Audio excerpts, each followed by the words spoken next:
जय हिंद दोस्तों, कैसे हैं आप सभी। आशा और उम्मीद करते होंगे आप लोग अच्छे होंगे। और आप देख रहे हैं स्टडी विथ मनोरंजन यूट्यूब चैनल। आप सभी सम्मानित दोस्तों को आपके इस चैनल पर दिल खोलकर स्वागत करते हैं। दोस्तों ध्यान रखेंगे, उत्कर्ष क्लासेस कुमार गौरव सर के द्वारा जो आयोजित किया गया है मैदान सीरीज, और यह एपिसोड 8 नंबर का एपिसोड देख रहे हैं। एपिसोड 8 है, और उससे पहले आप पहली बार इस चैनल को देख रहे हैं तो आपको बोलेंगे दोस्तों कि चैनल को सब्सक्राइब कर लेंगे, ताकि आपको एक बेहतरीन नॉलेज आप तक पहुंचता रहे। तो उससे पहले 2 लाइन बोलेंगे आप लोग के लिए कि वो मंजिलें भी सर झुका देगी, कि वो मंजिलें भी सर झुका देगी जब दमदार तेरी तैयारी होगी, कि वो मंजिलें भी सर झुका देगी जब दमदार तेरी तैयारी होगी, क्योंकि मुट्ठी में होगा तेरा तकदीर, कि मुट्ठी में होगा तेरा तकदीर जब किताबों के संग तेरी यारी होगी, जब किताबों के संग तेरी यारी होगी। तो चलिए दोस्तों, इसी प्यार मोहब्बत के साथ एपिसोड या मैदान सीरीज का ये 8 देख रहे हैं, और याद कराना हमारा जिम्मेदारी है दोस्तों। चलिए पहला क्वेश्चन ये रहा, ग्रेनाइट बेसाल्ट किस प्रकार की चट्टान है भाई। ग्रेनाइट या बेसाल्ट किस प्रकार की चट्टान है। तो ये दोनों जो है अग्नेय चट्टान का उदाहरण है। ग्रेनाइट और बेसाल्ट चट्टान जो है अग्नेय चट्टान का उदाहरण है। और अग्नेय चट्टान कैसे बनता है दोस्त, तो ये ज्वालामुखी उद्गार के चलते, ज्वालामुखी फटने के चलते मैग्मा वो ठंडा हो जाता है, लावा जो ठंडा हो जाता है, जिसके चलते ये अग्नेय चट्टान का निर्माण होता है। अग्नेय चट्टान को क्या कहा जाता है, तो प्राथमिक चट्टान कहा जाता है। अग्नेय चट्टान को दोस्त क्या कहते हैं, तो प्राथमिक चट्टान। प्राथमिक चट्टान में कौन सा, अग्नेय चट्टान। ध्यान रखेंगे इस बात को। आगे बढ़ते हैं कि किससे प्राप्त ब्याज एक कर व्यय है, कर ब्याज आय है। किसी से प्राप्त ब्याज एक प्रकार का क्या है, एक पूंजी है। आप किसी को अगर ब्याज दे देते हैं, है ना, ब्याज दे देते हैं, तो उसे प्राप्त जो आय को क्या बोलेंगे, उसी को बोलेंगे पूंजी बोला जाता है। भारतीय संविधान के आर्टिकल 23 और 24 में किस अधिकार से संबंधित शोषण के विरोध के बारे में बताया गया है। और आर्टिकल 23 में मानव तस्कर और जबरन शोषण पर रोक लगाने का प्रावधान किया गया है, और बेगारी प्रथा का विरोध भी करता है। ये ध्यान रखेंगे। आर्टिकल समझ में आ गया 23 और 24। आगे बढ़ते हैं, टेबल शुगर में क्या शामिल है। टेबल शुगर में क्या शामिल है, तो सुक्रोज है। सुक्रोज जो टेबल शुगर में किसको बोलते हैं, टेबल शुगर में किसको शामिल किया, तो सुक्रोज को टेबल शुगर कहा जाता है। अब ब्लड शुगर में क्या शामिल है भाई, ग्लूकोज है। ब्लड शुगर में कौन सा शामिल है, ग्लूकोज है। फ्रूट शुगर में शामिल कौन है, तो फ्रुक्टोज है। फ्रूट शुगर में कौन सा, तो फ्रुक्टोज शामिल है। सुक्रोज का निर्माण किससे होता है, सुक्रोज का निर्माण ये होता है ग्लूकोज और फ्रुक्टोज के चलते आपको सुक्रोज का निर्माण होता है। मल्टोज का निर्माण किससे होता है, तो ग्लूकोज और ग्लूकोज के मिलने के बाद मल्टोज का निर्माण होता है। सुक्रोज का निर्माण कैसे होगा दोस्त, तो ये आपको ग्लूकोज और फ्रुक्टोज मिलेगा, और मल्टोज का निर्माण आपको ग्लूकोज और ग्लूकोज मिलने के बाद मल्टोज का निर्माण होता है। अगले क्वेश्चन की बात करते हैं, लैक्टोज में क्या होता है। लैक्टोज को क्या बोलते हैं, तो मिल्क शुगर। मिल्क शुगर बोलते हैं, लैक्टोज को मिल्क शुगर कहा जाता है। लैक्टोज का निर्माण किससे होता है, तो आपको लैक्टोज का निर्माण आपको ग्लूकोज और ग्लूकोज के चलते आपको लैक्टोज का निर्माण होता है। तो लैक्टोज को क्या बोला जाता है, तो मिल्क शुगर। लैक्टोज के निर्माण में ग्लूकोज प्लस लैक्टोज ग्लूकोज होता है। ग्लूकोज और ग्लूकोजन होता है, ग्लूकोजन होता है ना। लैक्टोज के निर्माण में ग्लूकोज और ग्लूकोजन होता है। भारत में प्रचंड बेरोजगारी मुख्यतः किस क्षेत्र में देखने को मिलता है, तो कृषि क्षेत्र में और सीमांत उत्पादकता क्षेत्र में आपको प्रचंड बेरोजगारी देखने को मिलता है। प्रचंड बेरोजगारी कृषि के क्षेत्र में, और कृषि प्राथमिक क्षेत्र का शामिल है। कृषि किस क्षेत्र में है, तो यह प्राथमिक क्षेत्र में आता है, शामिल है। MS सुब्बालक्ष्मी किस वर्ष इनको भारत रत्न से सम्मानित किया गया था। MS सुब्बालक्ष्मी को किस वर्ष भारत रत्न से सम्मानित किया गया था। ये सुब्बालक्ष्मी को 1998 में भारत रत्न से सम्मानित किया गया था। MS सुब्बालक्ष्मी को 1998 में भारत रत्न से सम्मानित किया गया था। अगले क्वेश्चन की बात करते हैं दोस्त, भारत के नियंत्रण और महालेखा परीक्षक के वेतन और भत्ते और पेंशन किस पर भारित होता है, तो यह संचित निधि पर भारित होता है। और आर्टिकल 266 के द्वारा सुप्रीम कोर्ट और हाई कोर्ट जज, राष्ट्रपति, उपराष्ट्रपति संचित निधि से, है ना, इन लोगों का वेतन और भत्ता दिया जाता है। तो ध्यान रखेंगे। नियंत्रण और महालेखा परीक्षक को यह संचित निधि से भार व्यतीत होता है, इनको पेंशन भत्ता दिया जाता है। आर्टिकल 266 के तहत इसके अंतर्गत में सुप्रीम कोर्ट और हाई कोर्ट के जज, राष्ट्रपति, उपराष्ट्रपति को किस निधि से वेतन दिया जाता है? तो संचित निधि से, भारत के संचित निधि से दिया जाता है। अब ध्यान रखेंगे, राज्यपाल को देखेंगे, राज्यपाल का वेतन पूछेगा तो ये आपको राज्य के संचित निधि से, है ना, राज्य के संचित निधि से, राज्य के संचित निधि से, भारत के संचित निधि से नहीं। और वही पेंशन पूछ देगा तो पेंशन आपको भारत के संचित निधि से, भारत के संचित निधि से दिया जाता है, इस बात को ध्यान रखेंगे। विनियोग विधेयक हमेशा संसद में पारित करना पड़ेगा और यह एक मनी बिल होता है। विनियोग विधेयक हमेशा संसद में पास कराना पड़ता है और यह एक मनी बिल होता है जो आर्टिकल 114 में विनियोग विधेयक हमेशा संसद में पेश करना पड़ता है और इसे मनी बिल कहा जाता है, जिसकी चर्चा, मनी बिल की चर्चा आर्टिकल 114 में किया गया। आर्टिकल 114 में हाई कोर्ट के न्यायाधीश का वेतन किस पर भारित होता है? तो केंद्र सरकार के द्वारा, यह केंद्र सरकार के संचित निधि पर यह भारित होता है, केंद्र सरकार के संचित निधि पर इनका वेतन भारित होता है।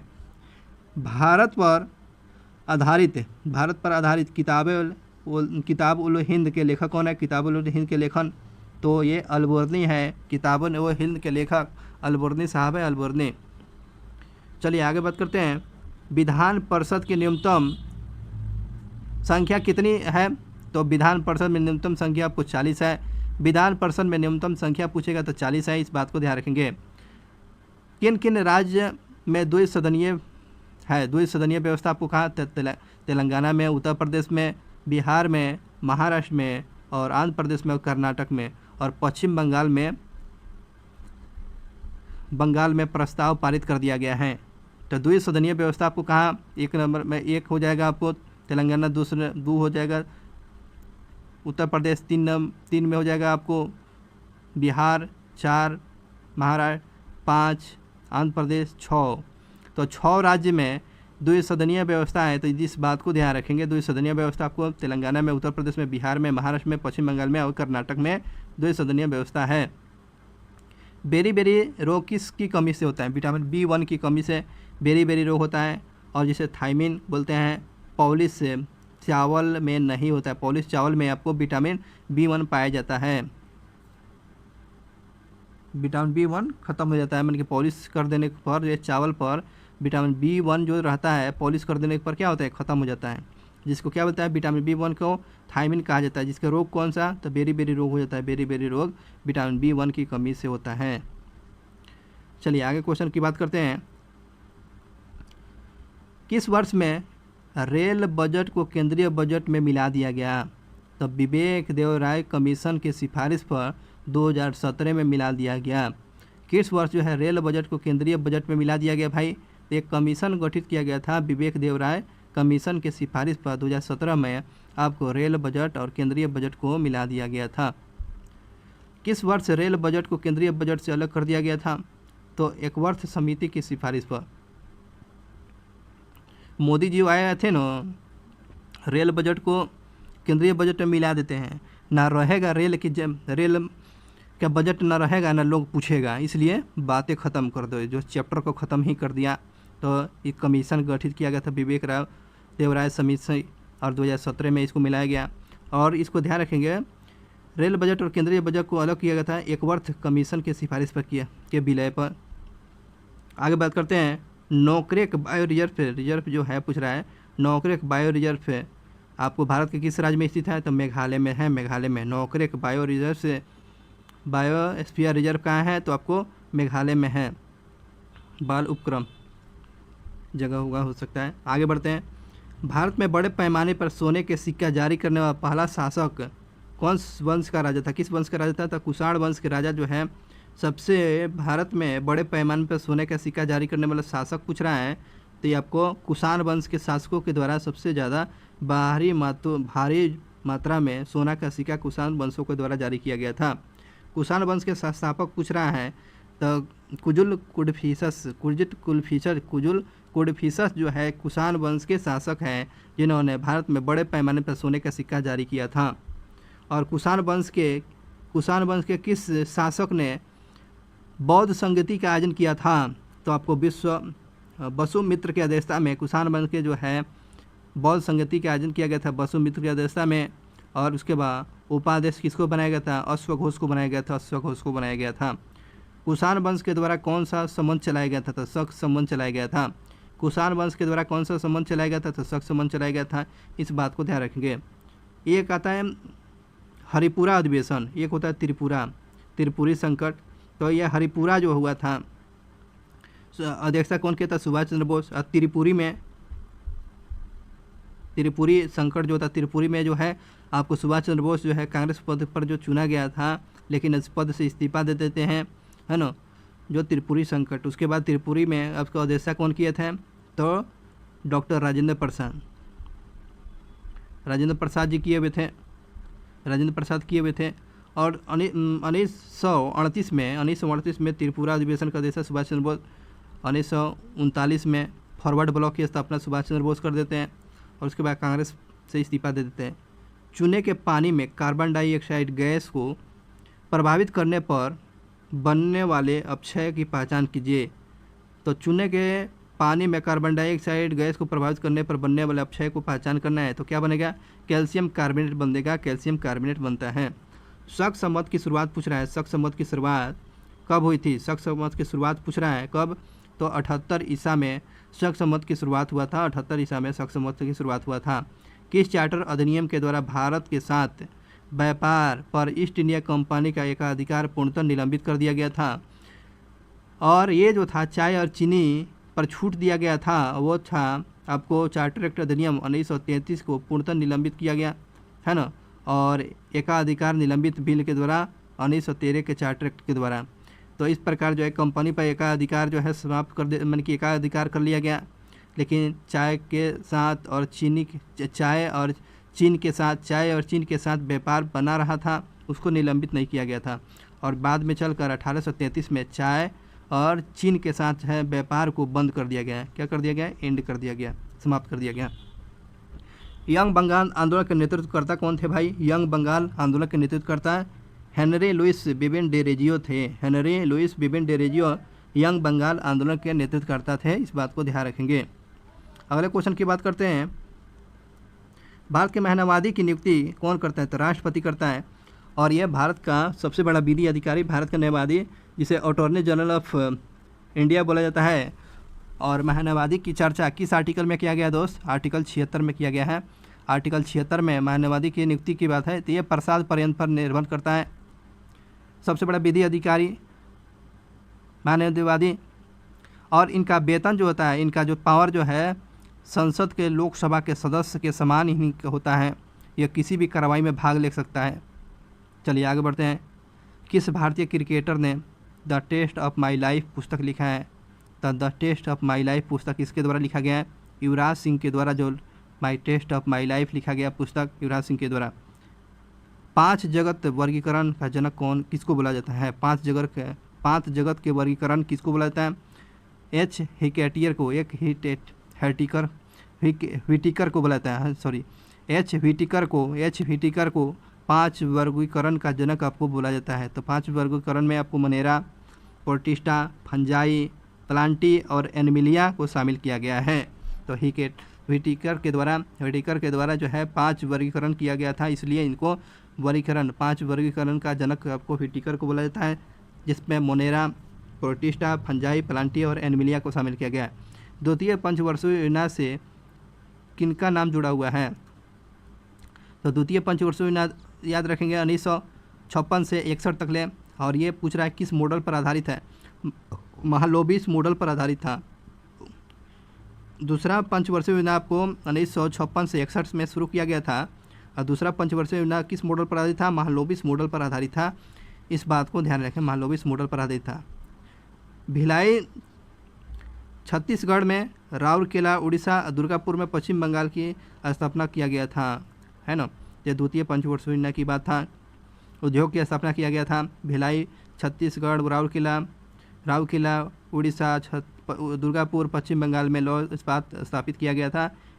ठीक है, अब देखेंगे भिलाई छत्तीसगढ़ में जो है स्थापित लौह संयंत्र स्थापित किया गया था किस देश के सहयोग से? तो भिलाई जो है रूस के सहयोग से किया गया था, रूस के सहयोग से किया गया था। इस बात को ध्यान रखेंगे। भिलाई छत्तीसगढ़ की स्थापना किस देश के सहयोग से हुआ था? रूस के सहयोग से। राउरकेला उड़ीसा की स्थापना किस देश के? तो जर्मनी की सहायता से। और दुर्गापुर पश्चिम बंगाल में जो है लौह इस्पात स्थापित किया गया था इंग्लैंड के सहायता से किया गया था। तो ये सब क्वेश्चन पूछता है कि भिलाई छत्तीसगढ़ में जो लौह इस्पात जो स्थापित किया गया था किस देश के सहयोग से? रूस। राउरकेला उड़ीसा में आपको जर्मनी की सहायता से। दुर्गापुर पश्चिम बंगाल में आपको इंग्लैंड की सहायता से किया गया था। इस बात को ध्यान रखेंगे। भारतीय राष्ट्रीय कांग्रेस की स्थापना के समय वायसराय कौन था भाई? तो डॉफरिन के समय में 1885 में भारतीय राष्ट्रीय कांग्रेस की स्थापना किया गया था। वायसराय कौन था भाई? डॉफरिन के समय में। और डॉफरिन ने कांग्रेस का मजाक उड़ाते हुए बोला हुआ था क्या? अल्पसंख्यकों का प्रतिनिधित्व कर रहा है। बंगाल में अस्थायी बंदोबस्त किस गवर्नर जनरल के द्वारा शुरू किया गया था? बंगाल में अस्थायी बंदोबस्त किस गवर्नर जनरल के द्वारा शुरू किया गया था? कॉर्नवालिस के द्वारा शुरू किया गया था। बंगाल में अस्थायी बंदोबस्त किस गवर्नर जनरल के द्वारा? आपको ध्यान रखेंगे कॉर्नवालिस के द्वारा शुरू किया गया था। रैयतबाड़ी बंदोबस्त किस गवर्नर जनरल के द्वारा शुरू किया गया था? आपको रीड और जो गवर्नर जो था थॉमस मुनरो के द्वारा। रैयतबाड़ी बंदोबस्त किस गवर्नर जनरल के द्वारा? रीड और गवर्नर थॉमस मुनरो के द्वारा शुरू किया गया था। महलवाड़िस बंदोबस्त किस गवर्नर के द्वारा शुरू किया गया था? हॉट मैकालजी के द्वारा। महलवाड़ी बंदोबस्त जो पूछेगा, महलवाड़ी बंदोबस्त आपको किस गवर्नर के द्वारा? हॉट मैकालजी। और रैयतबाड़ी आपको रीड और कर्नल थॉमस मुनरो के द्वारा शुरू किया गया था। भारत में अर्जुन पुरस्कार की शुरुआत किस वर्ष हुआ था? तो 1961 में किया गया था। अर्जुन पुरस्कार में इसकी राशि कितना है? तो आपको 15 लाख रुपया है, 15 लाख राशि है। ठीक है ना, खेल क्षेत्र में दिया जाता है। चलिए आगे बढ़ते हैं।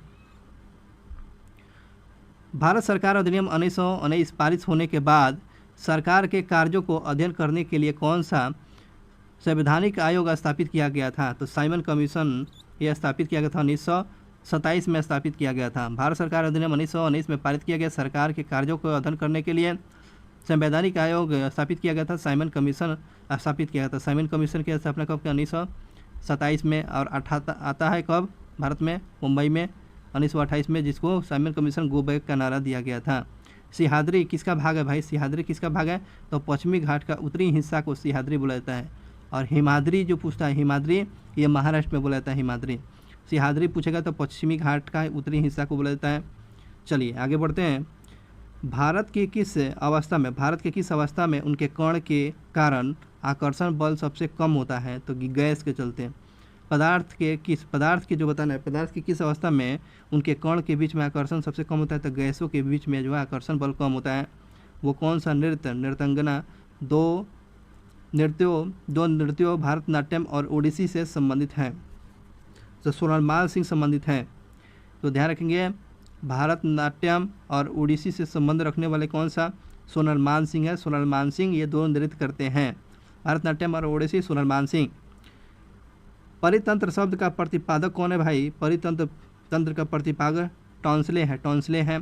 परितंत्र शब्द का प्रतिपादक टॉन्सले। परितंत्र के प्रतिपादक कौन है? टॉन्सले के द्वारा किया गया था। चलिए आगे क्वेश्चन की बात करते हैं। किस वर्ष ने भारत ने एशियाई खेलों की मेजबानी किया था? किस वर्ष ने भारत ने एशियाई खेलों की मेजबानी किया था? 1951 में। उसके बाद 1982 में, 1951 और 1982 में एशियाई खेलों की मेजबानी किया था। समुद्रगुप्त ने कुछ गुणों को सिक्के पर दिखाया गया है। उनके गुण को सिक्के पर दिखाया गया है, जैसे कि सिक्के पर उन पर बजाते हुए दिखाया गया है। उनकी बीड़ा बजाते हुए बताया गया है। किस वाद्य यंत्र को बजाते हुए बताया गया है? तो बीड़ा को बजाते हुए। और भारत का नेपोलियन समुद्रगुप्त को बोला जाता है। प्रयाग प्रशस्ति इनसे ही संबंधित है। इस प्रकार से जो है ध्यान रखेंगे, भारत के नेपोलियन समुद्रगुप्त को बीड़ा बजाते हुए बताया गया है। और इस प्रकार से आपको मैदान सीरीज का कुमार गौरव सर का जो आयोजित किया गया था, ये सीरीज 8 नंबर आप सीरीज देख रहे थे। मैदान सीरीज का ये एपिसोड 8 है। और आप लोगों से दोस्तों बोलेंगे वीडियो को लाइक करेंगे और अपने दोस्तों के साथ शेयर करेंगे। जिन लोगों ने वीडियो 1 से लेकर 6, 7 तक नहीं देख पाए होंगे तो जाकर आप वीडियो को देख लेंगे और याद भी हो जाएगा आपको। चलिए ठीक है, थैंक यू सो मच और मिलते हैं नेक्स्ट एपिसोड में। बहुत बहुत धन्यवाद। Thank you so much watching for video को लाइक करेंगे, अपने दोस्तों के साथ बिल्कुल शेयर करेंगे। आपसे यही उम्मीद है और यही हमारे लिए आप मोटिवेशन का काम करेंगे। शुक्रिया आपको, बहुत बहुत धन्यवाद। मिलते हैं नेक्स्ट वीडियो क्लास में।